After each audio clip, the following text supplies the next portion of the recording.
Welcome to the Manly Saints Project with me, Hugh Hunter. We live in a world that struggles to understand the virtue of manliness. Our culture doesn't provide young men, or any men for that matter, with a lot of positive male role models. But our Christian tradition can provide such role models. The stories of the saints provide example after example of manly virtue. Telling these stories is what the Manly Saints Project is all about. If you enjoy my work, please consider signing up and supporting me on Substack, or click the link in the show notes to buy me a beer. And if you enjoy the podcast as audio or video, please consider giving me a rating wherever you are. It helps a lot. Now, let's meet this week's Manly Saint.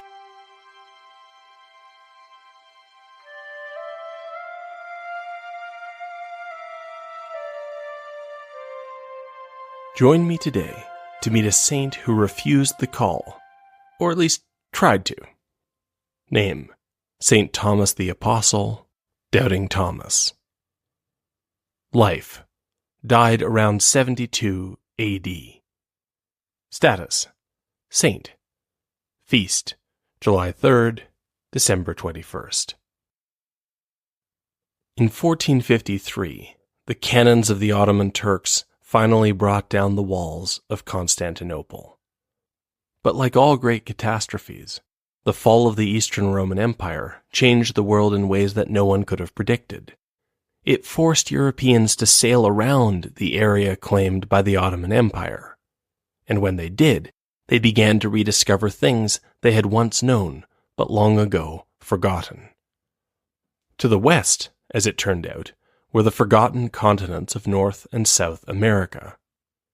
To the east was India, and the Portuguese explorer Vasco da Gama figured out how to get there safely when sailing around Africa. Vasco da Gama sailed to the south of India, where pepper could be found, and the Portuguese rediscovered another long-forgotten truth. The sources of late antiquity spoke of a dark-skinned people in the south of India who had become Christians. But these traditions had to be discounted, as they were all mixed up with rumors of the mythical African king, Prester John, as well as the Indian king, Gundafar. And yet, to the surprise of Europe, one of the Portuguese boats carried a visitor who traveled between the great cities of southern Europe, a dark-skinned priest whom they called Josephus Indus, or Joseph the Indian. Could it be that the old stories were true?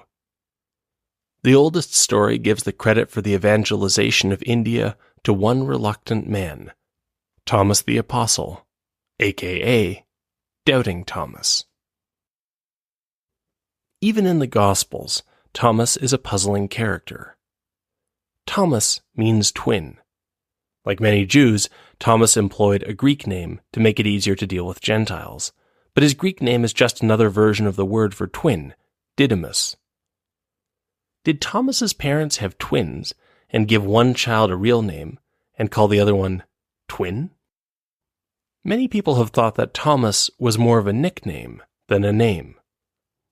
If so, does Thomas's twin brother appear in the Gospels? As time passed, this question became more and more loaded with symbolism. Was one of the other apostles Thomas's twin? Gnostic writers tried to co-opt Christian symbolism and wrote that Thomas was the twin brother of Jesus himself. But to me, the most interesting possibility is the least symbolically rich one. It doesn't really make sense to call someone twin when his twin is around, since the word twin doesn't let you distinguish between them. So perhaps the point of the name is that somewhere else there was a man who looked, thought, and spoke like Thomas, and yet Jesus' mission had cut through even the closeness of twins, so that one was called to be an apostle, and one was not. We get a clear look at Thomas the Apostle in the Gospel of John, as Jesus is about to head out on the journey to Bethany, where he will raise St. Lazarus. Bethany is very close to Jerusalem, and everyone recognizes the danger that Jesus may be arrested. They may all be arrested. Thomas, seeing the danger but not willing to back down, makes a morose comment. Thomas, called the twin, said to his fellow disciples, "Let us also go, that we may die with him." So perhaps we should think of Thomas as a realist, a hard-minded person who liked to face the facts. In the event, nothing bad does happen in Bethany, but the raising of Lazarus puts even more of a target on Jesus' back, and the tension mounts. A few books later in the Gospel of John, we are at the Last Supper. Jesus has spoken of imminent betrayal. The leader of the disciples, St. Peter, has tried to profess his own loyalty, and Jesus has sadly told him that in less than 24 hours, Peter will already have denied him 3 times. And then, after all this, Jesus tells them not to be afraid. "Let not your hearts be troubled. Believe in God. Believe also in me. In my Father's house there are many rooms. If it were not so, would I have told you that I go to prepare a place for you? And when I go and prepare a place for you, I will come again, and will take you to myself, that where I am, you may be also. And you know the way where I am going." It falls to Thomas to ask the obvious, practical question, and to receive an answer of profound truth.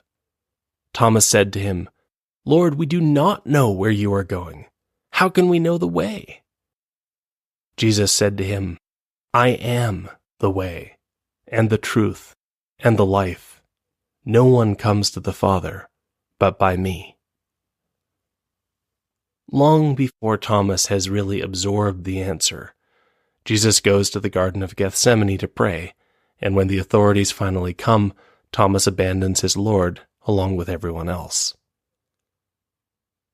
Thomas remains hung up on practical questions as the days after Jesus' crucifixion pass and news starts to filter in that Jesus has been seen alive. Now, Thomas, one of the 12, called the twin, was not with them when Jesus came. So the other disciples told him, "We have seen the Lord." But he said to them, "Unless I see in his hands the print of the nails, and place my finger in the mark of the nails, and place my hand in his side, I will not believe." This story has gotten Thomas the nickname Doubting Thomas. And yet it's worth noting that despite Thomas's doubts, he remains with the other apostles, unable to believe that Jesus is alive, but perhaps hoping it might be so. 8 days later, his disciples were again in the house, and Thomas was with them. The doors were shut, but Jesus came and stood among them and said, "Peace be with you."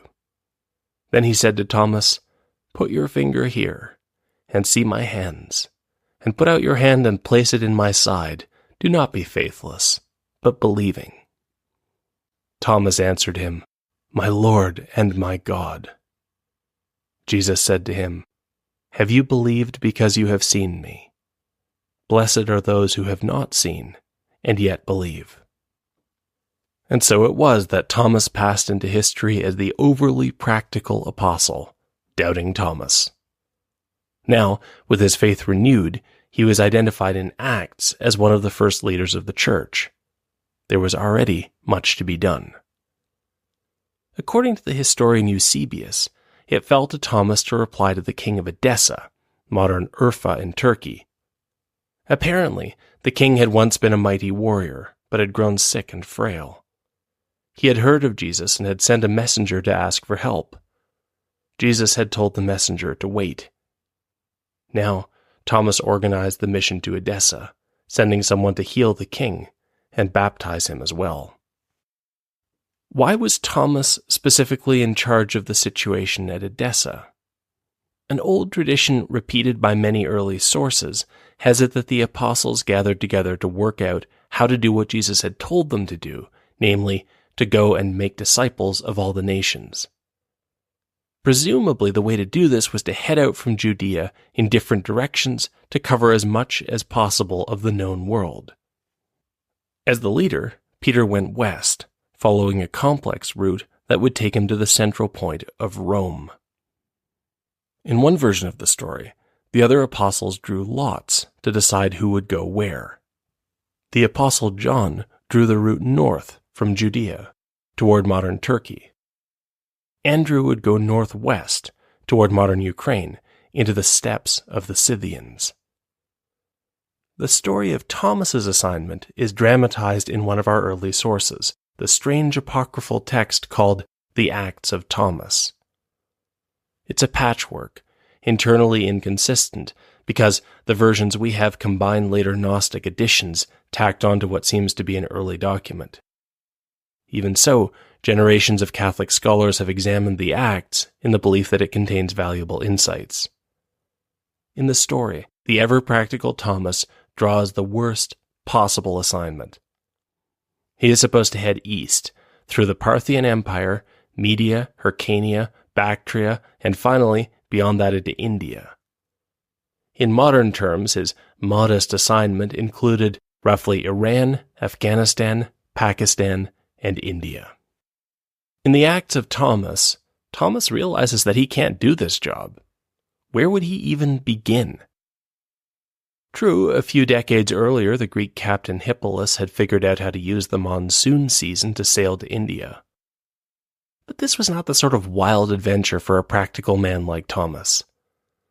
Thomas prayed and explained to God that the mission to evangelize the East was too big and too vague, and God was just going to have to find someone else.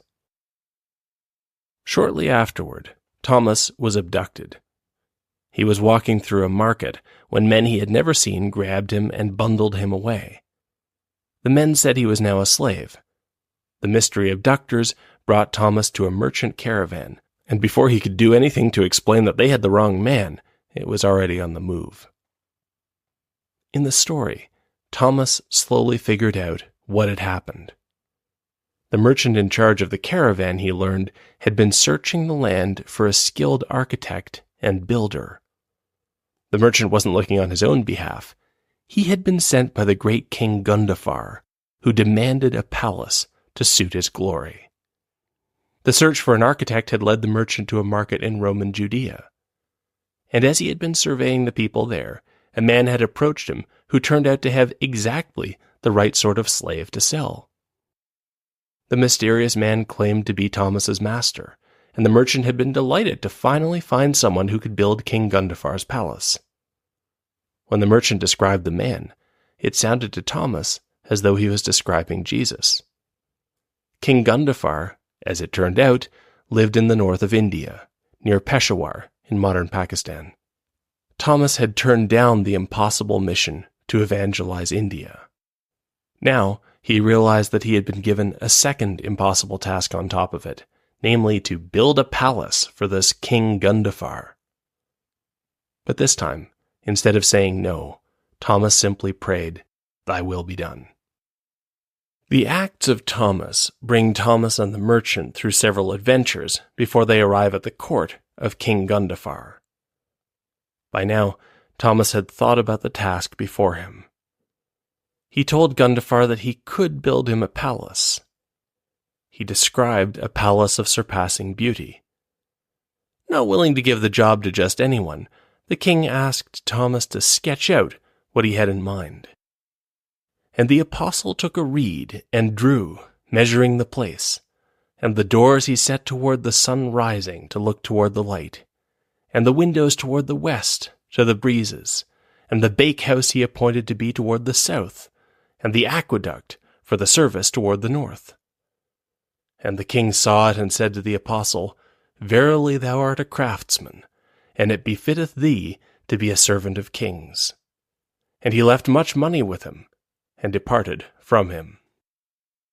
As soon as the king was gone, Thomas took the money that he had left and began to walk through the villages of the kingdom, preaching, healing, casting out demons, and feeding the poor.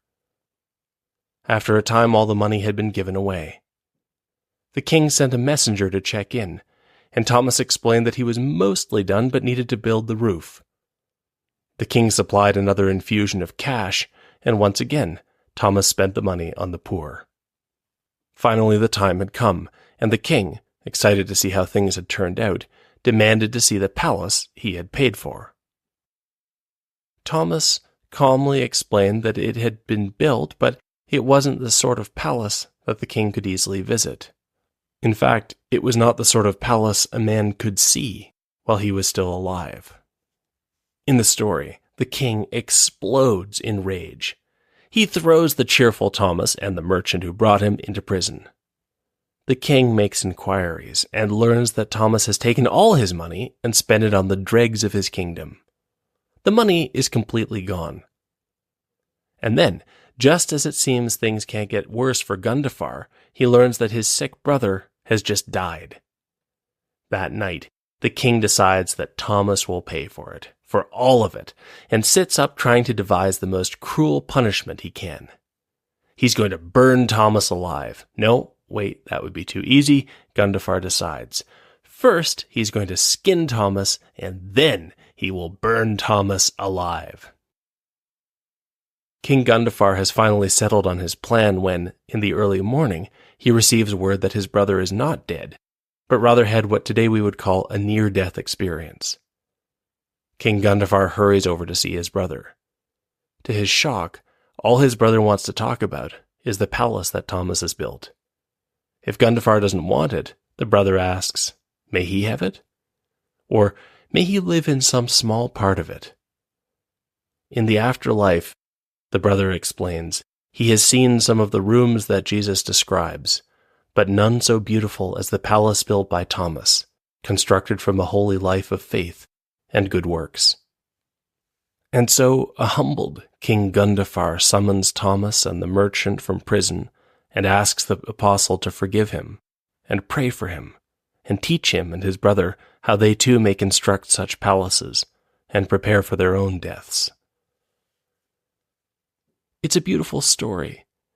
Although by the time Joseph the Indian arrived in Europe in the 16th century, there was no evidence that such a person as Gundafar had ever existed. Even the dates didn't seem right. The mighty Kushan Empire ruled where Gundafar was supposed to have been king. But then, 2 centuries ago, an archaeological discovery changed the story. We found the coins of King Gundafar, whose name was something like Gondophares or Gondophernes. Only a few years after Thomas passed through, the kingdom of Gondophares was obliterated by the Kushan Empire and forgotten.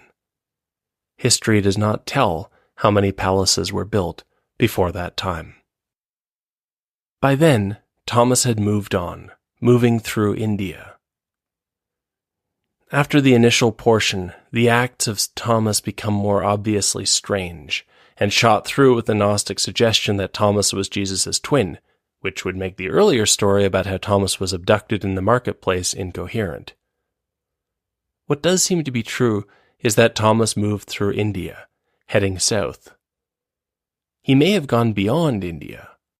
Some traditions suggest that he passed into China, perhaps far into the country. Historians have recently begun to point to the 2nd century carvings on Quanwang Mountain in the east of China as evidence of St. Thomas's influence, arguing that the stone carvings, originally considered to be Buddhist, may really depict the Blessed Virgin Mary with the child Jesus, and beside them, St. Thomas. Tradition has it that Thomas wandered through the East for almost 40 years. We can guess where his journey ended from a comment of St. Ephrem, who would write in the 4th century that St. Thomas brought light to a conspicuously dark-skinned people in India. That would be a strange comment if Thomas had remained in the north of India. But travelers would long note the contrast in skin color between north and south, as did the traveler Jan Huygen van Linschoten at the end of the 16th century, when he visited Malabar in the south. Whose natural-born people are called Malabaran, which are those that dwell upon the sea-coast, are as black as pitch, with very black and smooth hair, yet of bodies, limbs, and visages, in all proportioned like men of Europa. These are the best soldiers in all India, and the principal enemies that the Portingals, that is, the Portuguese, have, and which trouble them continually. It was here in the south of India that Thomas's mission came to an end. Tradition has it that he was martyred, in some versions of the story, for refusing to honor an idol of the death goddess Kali. By now, Thomas was popular enough with the ordinary people that the authorities had him killed out of sight, run through with a spear. For this reason, St. Thomas is usually painted holding the spear, the weapon of his martyrdom. Tradition gives the year of St. Thomas's death as 72 AD. The empire of King Gundafar was already being forgotten. But Thomas had done the impossible. He had not merely built the king's palace, but evangelized India too. And for a long time, Christians remembered. The bones of St. Thomas were, in time, brought back to Edessa. King Alfred of Wessex sent envoys to the Christian community in India about 8 centuries after the death of St. Thomas. The Crusader states rose and fell, and the bones of St. Thomas were brought back from the fall of Edessa to the safety of Ortona on the east coast of modern Italy.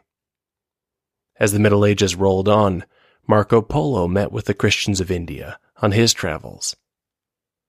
The bones of St. Thomas would prove not to be so safe in Ortona after all, which was raided by Ottoman Turks in 1566, who blew up the church with gunpowder. The relics would be carefully restored. But by then, the Portingals had already discovered the heirs of St. Thomas in the south of India. The Portuguese would try and fail to assimilate these Christians, who called themselves St. Thomas Christians, into the Roman Rite. Today, St. Thomas's legacy lives on in one of the largest other rites within the Catholic Church, the Syro-Malabar Rite.